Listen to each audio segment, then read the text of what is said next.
Hello दोस्तों, कैसे हैं आप लोग। स्वागत करता हूं अपने इस यूट्यूब चैनल में। दोस्तों, आज के इस वीडियो में हम पढ़ेंगे क्लास 9 का पार्ट 1, जिसमें देखेंगे दोस्तों हमारी आसपास के पदार्थ। इसमें दोस्तों पहला हमारा टॉपिक रहेगा पदार्थ। दोस्तों, पदार्थ किसे कहते हैं, पदार्थ के बारे में जानेंगे दोस्तों। तो देखिए दोस्तों, वे सभी वस्तुएं जिनका द्रव्यमान होता है और स्थान घेरती हैं, पदार्थ कहलाती हैं। वो जितनी भी संसार की वस्तुएं हैं जिसका द्रव्यमान होता है और वह स्थान घेरती हैं, उसे हम पदार्थ कह सकते हैं दोस्तों। इसमें देखिए पहला पॉइंट दिया हुआ है दोस्तों, सभी पदार्थ छोटे छोटे कणों से मिलकर बने होते हैं। दूसरा देखिए दोस्तों दिया है, पदार्थ के कण इतने छोटे होते हैं कि हम कल्पना भी नहीं कर सकते। दोस्तों, जो पदार्थ बना होता है वह छोटे छोटे कणों से मिलकर बना होता है। इसके बाद दोस्तों उसके जो कण होते हैं उसकी हम कल्पना भी नहीं कर सकते, इतने छोटे होते हैं। उदाहरण दिया हुआ है दोस्तों, जैसे उदाहरण में दोस्तों देखिए, पोटेशियम परमैंगनेट को, एक छोटे कण को यदि एक गिलास पानी में डाल दिया जाए तो वह पूरे गिलास को रंगीन कर देता है। अर्थात एक छोटा कण गिलास में पानी के जितने कण है उतने भागों में विभाजित हो जाता है और सभी कण के साथ मिल जाता है। तो आप अंदाजा लगाइए कि पदार्थ के कण कितने छोटे होते हैं। इसके अलावा देखिए दोस्तों, पदार्थ के कणों की विशेषता, पदार्थ के जो कण होते हैं उसकी क्या विशेषता होती है उसके बारे में बताया है दोस्तों। पदार्थ के कणों के बीच में रिक्त स्थान होता है। दोस्तों, जो पदार्थ होता है उसके कण के बीच में रिक्त स्थान होता है। इसके अलावा दूसरा देखिए दोस्तों, पदार्थ के कण निरंतर गतिशील होते हैं। पदार्थ के जो कण होते हैं वह निरंतर गतिशील होते हैं। उसके बाद देखिए दोस्तों, पदार्थ के कण एक दूसरे को आकर्षित करते हैं। पदार्थ में जो कण होते हैं वह एक दूसरे को आपस की तरफ खींचते हैं दोस्तों इसको समझिए, पदार्थ के कणों के बीच में रिक्त स्थान होता है। जैसे दोस्तों नमक, शर्करा, डेटोल या पोटेशियम परमैंगनेट जैसे पदार्थ आसानी से जल के कणों के बीच में मिल जाते हैं। ऐसा इसलिए कि पदार्थ के कणों के बीच में पर्याप्त रिक्त स्थान होता है। दूसरा देखिए, पदार्थ के कण निरंतर गतिशील होते हैं। पदार्थ के कण निरंतर गतिशील होते हैं, अर्थात उनमें गतिज ऊर्जा होती है। तापमान बढ़ने पर कणों की गति तेज हो जाती है, इसलिए हम कह सकते हैं कि तापमान बढ़ने से कणों की गतिज ऊर्जा भी बढ़ जाती है। तीसरा दोस्तों, पदार्थ के कण एक दूसरे को आकर्षित करते हैं। पदार्थ के कण के बीच एक बल कार्य करता है। यह बल कणों को एक दूसरे से बंधे रखता है। इस आकर्षण बल का सामर्थ्य अलग अलग पदार्थों में अलग अलग होता है। सबसे अधिक आकर्षण बल ठोस पदार्थों में होता है और सबसे कम गैसों में होता है। यही कारण है कि गैसों के कण कम आकर्षण बल के कारण फैले रहते हैं, जबकि ठोस कठोरता से जुड़े रहते हैं। अब दोस्तों देखिए, पदार्थ की अवस्था, पदार्थ की जो दोस्तों 3 अवस्था होती है। पदार्थ की 3 अवस्थाएं हैं, पहला ठोस, दूसरा द्रव, तीसरा गैस। दोस्तों देखिए, किसी भी पदार्थ की अवस्था का बनना ठोस, द्रव और गैस, ये तीनों अवस्थाएं उसके कणों के विभिन्न विशेषता के कारण होता है। यदि जितने ही इनके कण के बीच की दूरी बढ़ेगी और आकर्षण बल कम होगा, वे पदार्थ उतने कम ठोस से द्रव और द्रव से गैस की ओर बढ़ता जाएगा। ठोस का गुणधर्म देखेंगे दोस्तों, ठोस जो होता है, कोई वस्तु ठोस होता है, जैसे ईंट है, वह ठोस है तो उसके अंदर कौन कौन से गुण होंगे दोस्तों। देखिए दोस्तों, इसका निश्चित आकार तथा स्पष्ट सीमाएं होंगी। दोस्तों जो ईंट होगा, मान लीजिए जो ईंट होगा उसका एक आकार होगा और दोस्तों उसकी जो स्पष्ट सीमा होगी वो हमें स्पष्ट दिखाई देगा। इसके अलावा स्थिर आयतन अर्थात संपिंडता नगण्य होगी। दोस्तों ये स्थिर आयतन मतलब उसका कुछ न कुछ वजन होगा दोस्तों। इसके अलावा उसे और आप संपिंड नहीं कर सकते हैं। और दोस्तों देखिए, बाह्य बल लगने पर भी ठोस अपने आकार को बनाए रखता है। मतलब दोस्तों आप उस पर किसी भी प्रकार से फोर्स लगा लीजिए, बल लगा लीजिए, वह उसी आकार का रहेगा। इसके बाद देखिए दो, अंतरा अणुक बल ठोसों में द्रव तथा गैस की अपेक्षा अधिक होता है।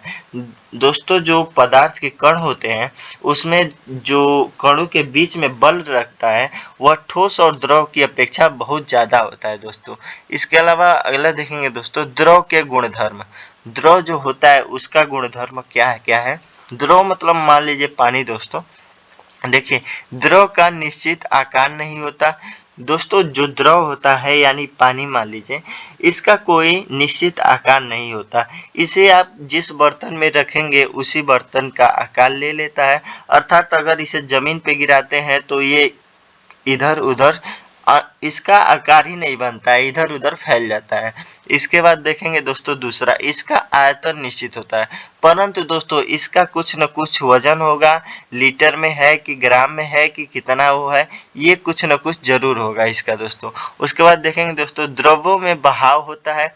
दोस्तों, जो द्रव रहेगा उसमें बहाव होगा, वह कहीं रखेंगे तो ढलान की तरफ बहेगा या फिर इधर उधर बहेगा, और इसका आकार बदलता रहता है। उसका आकार निश्चित नहीं रह सकता है दोस्तों, उसका आकार बदलता रहता है। इसका अंतराण्विक बल ठोस से कम होता है दोस्तों। जो इनके कणों के बीच की जो आकर्षण बल होता है वह ठोस की अपेक्षा कम होती है दोस्तों।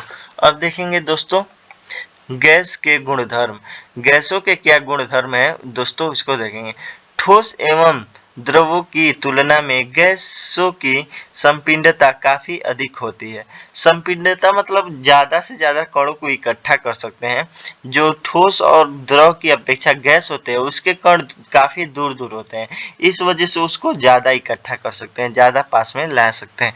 इसके बाद दोस्तों देखिए, इनके कणों के बीच अंतराण्विक बल सबसे कम होता है दोस्तों। जो इसके कण होते हैं एक दूसरे से बहुत दूर दूर होते हैं, जिसके कारण इसमें जो आकर्षण बल होता है वो बहुत कम होता है। गैसों को आसानी से दबाया जा सकता है दोस्तों।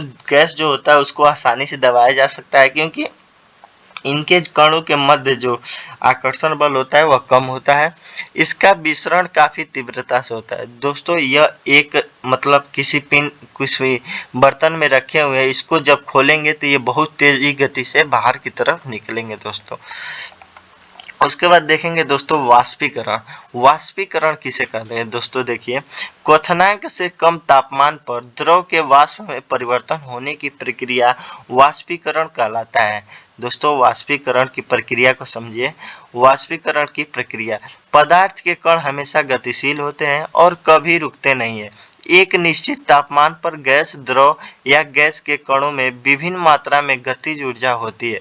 द्रवों में सतह पर स्थित कणों के कुछ अंशों में इतनी गतिज ऊर्जा होती है कि वे दूसरे कणों के आकर्षण बल से मुक्त हो जाते हैं और धीरे धीरे वाष्पीकृत होने लगता है दोस्तों। इसको एक प्रकार के उदाहरण से समझिए। यदि हम सुबह में एक गिलास पानी रखते हैं बाहर धूप में, तो देखेंगे शाम तक उसमें से कुछ पानी कम हो गया रहता है।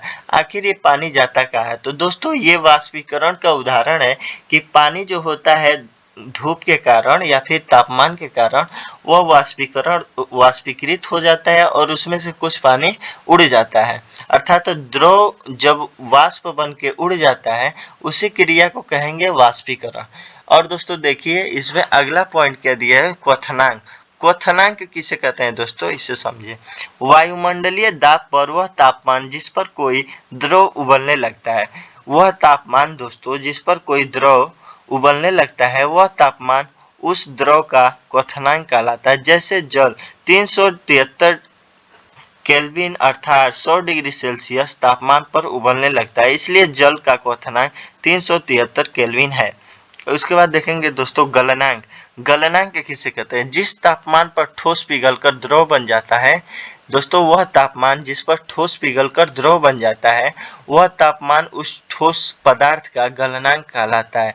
जैसे बर्फ का गलनांक 273.16 केल्विन है, अर्थात बर्फ 273.16 केल्विन ताप पर उबलने लगता है। दोस्तों अगर सेल्सियस में बात करें तो इसका गलने लगता है दोस्तों ये है, अर्थात बर्फ 273.16 केल्विन पर ताप पर गलने लगता है। दोस्तों अगर हम बात करें सेल्सियस में तो 0 डिग्री सेल्सियस पर ये द्रव जो होता है वो पानी के रूप में पाया जाता है। उसके बाद दोस्तों देखेंगे गुप्त ऊष्मा। गुप्त ऊष्मा किसे कहते हैं दोस्तों, इसके बारे में जानिए। जब कोई पदार्थ गलने की प्रक्रिया के दौरान अपने गलनांक पर पहुंचता है तो इसे और अधिक ताप बढ़ाने के बाद भी यह तापमान में बिना किसी वृद्धि दर्शाए पदार्थ की अवस्था को बदलता रहता है। ऐसा पदार्थ द्वारा उस ऊष्मीय ऊर्जा को अवशोषित कर लेने के कारण होता है। यह ऊष्मा पदार्थ और बर्तन में छिपी रहती है। पदार्थ और बर्तन में छिपी रहती है, इसे ही गुप्त ऊष्मा कहते हैं दोस्तों। अगला देखेंगे दोस्तों, संगलन की प्रसुप्त ऊष्मा। दोस्तों इसको देखिए, वायुमंडलीय दाब पर 1 केजी ठोस को उसके गलनांक पर द्रव में बदलने के लिए जितनी ऊष्मीय ऊर्जा की आवश्यकता होती है उसे संगलन की प्रसुप्त ऊष्मा कहते हैं। दोस्तों जैसे 0 डिग्री सेल्सियस यानी 273 केल्विन ताप पर जल के कणों की ऊष्मीय ऊर्जा उसी तापमान पर बर्फ के कणों की उस ऊर्जा से अधिक होती है, क्योंकि जल के कणों की ऊर्जा उसकी संगलन की गुप्त ऊष्मा होती है जो जल के कणों द्वारा अवशोषित होती है। अगला देखिए दोस्तों, वाष्पीकरण की गुप्त ऊष्मा। वाष्पीकरण की गुप्त ऊष्मा क्या होती है दोस्तों, इसके बारे में जानेंगे। वायुमंडलीय दाब पर 1 किलोग्राम द्रव या गैस को उसके क्वथनांक पर वाष्पीकृत होने के लिए जितनी ऊष्मीय ऊर्जा की आवश्यकता होती है वह ऊष्मा वाष्पीकरण का गुप्त ऊष्मा कहलाता है। ठीक इसी प्रकार 373 केल्विन यानी 100 डिग्री सेल्सियस तापमान पर भाप अर्थात वाष्प के कणों उसी तापमान पर पानी के कणों की अपेक्षा अधिक ऊर्जा होती है। ऐसा इसलिए क्योंकि भाप के कण वाष्पीकरण की गुप्त ऊष्मा के रूप में अतिरिक्त ऊष्मा अवशोषित कर लेता है। वाष्पीकरण को प्रभावित करने वाले कारक।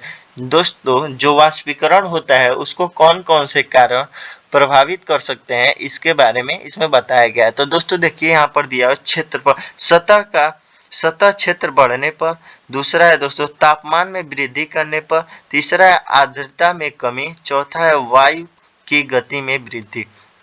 दोस्तों इसको अच्छे से हम लोग समझेंगे।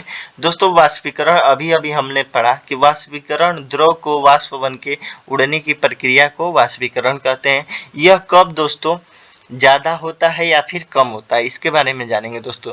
जब दोस्तों हम लोग क्षेत्रफल बढ़ाएंगे, यानी मान लीजिए यहाँ पर एक गिलास है, अगर गिलास में पानी भरा हुआ है दोस्तों, यहाँ तक दोस्तों गिलास में पानी भरा है, ठीक इसमें दोस्तों वाष्पीकरण ज्यादा होगा कि यहाँ पर थाली में अगर मान लीजिए पानी रखा हुआ है तो इसमें होगा। किसमें ज्यादा पानी उड़ेगा दोस्तों, तो नॉर्मल सी बात है, जिसका क्षेत्रफल ज्यादा रहेगा उस पर ज्यादा धूप पड़ेगा या फिर उसके कण ज्यादा होंगे, दूर होंगे तो ज्यादा पानी इसी में से उड़ेगा। तो दोस्तों नॉर्मल सी बात है, सतह का क्षेत्र बढ़ने पर वाष्पीकरण अधिक होता है। और दोस्तों तापमान में वृद्धि की बात, दोस्तों यहाँ पर देखिए, सतह क्षेत्र बढ़ने पर वाष्पीकरण एक सतही प्रक्रिया है। सतह बढ़ने पर वाष्पीकरण की दर बढ़ जाती है। ऐसा इसलिए होता है क्योंकि वाष्पीकरण के दौरान अधिक सतह मिलने पर पदार्थ के कण को आसपास से अधिक ऊष्मा अवशोषित करने में के लिए मिलता है, जिससे कणों की गतिज ऊर्जा बढ़ जाती है और वाष्पीकरण की दर बढ़ जाती है। दूसरा देखिए तापमान में वृद्धि। तापमान बढ़ने पर कणों को अधिक से अधिक गतिज ऊर्जा मिलती है, जिससे वाष्पीकरण की दर बढ़ जाती है। तीसरा है दोस्तों आर्द्रता। आर्द्रता मतलब होती है दोस्तों नमी। आर्द्रता में कमी। वायु में उपस्थित जलवाष्प की मात्रा को आर्द्रता कहते हैं। वायु में उपस्थित जलवाष्प के कणों की मात्रा ऊष्मीय ऊर्जा को कम करती है, जिससे वाष्पीकरण की दर घट जाती है। इसी प्रकार चौथा देखिए दोस्तों वायु की गति। दोस्तों वायु की गति को समझेंगे। वायु की गति में अगर वृद्धि हो रही है तो वाष्पीकरण का दर दोस्तों काफी तेजी से होता है। इसका उदाहरण दोस्तों आप इस तरीके से समझ सकते हैं, यदि जब यदि जब ठंडी में धूप नहीं होता है, शीतलहरी में धूप नहीं होता है, तो उस समय हम अपने फैन के नीचे या फिर पंखे के नीचे कपड़े को डाल देते हैं, जिसके कारण हमारा कपड़ा सूख जाता है। तो दोस्तों यहाँ पर देखिए, वायु के तेज होने से जल वाष्प के कण तेजी से वायु के साथ उड़ जाते हैं, जिससे आसपास के जल वाष्प की मात्रा घट जाती है और वाष्पीकरण आसानी से होने लगता है। यहाँ पर देखिए, वाष्पीकरण के कारण शीतलता। वाष्पीकरण के दौरान द्रव निरंतर अपनी ऊर्जा खोता रहता है और इस खोई हुई ऊष्मा को पुनः प्राप्त करने के लिए द्रव के कण अपने आसपास में उपस्थित अपने आसपास में ऊर्जा अवशोषित कर लेते हैं और वाष्पीकृत हो जाते हैं, जिससे आसपास शीतलता आ जाती है। उदाहरण, मिट्टी के घड़े में रखे पानी को ठंडा होना, हथेली पर इत्र, एसीटोन या पेट्रोल गिरने पर ठंडक महसूस होना, गर्मियों में कूलर से ठंडक होना आदि। दोस्तों, हमारा आज का जो चैप्टर था पहला साइंस का, क्लास 9th साइंस का, हमारे आसपास के पदार्थ, इसके सभी टॉपिक पूरे हो गए हैं। दोस्तों, आपको अगर वीडियो अच्छा लगा होगा तो लाइक करिएगा, शेयर करिएगा, कमेंट करिएगा। दोस्तों, हमारे चैनल को सब्सक्राइब करिएगा। दोस्तों, कमेंट करिएगा आगे वीडियो बनाएं कि न बनाएं। धन्यवाद दोस्तों।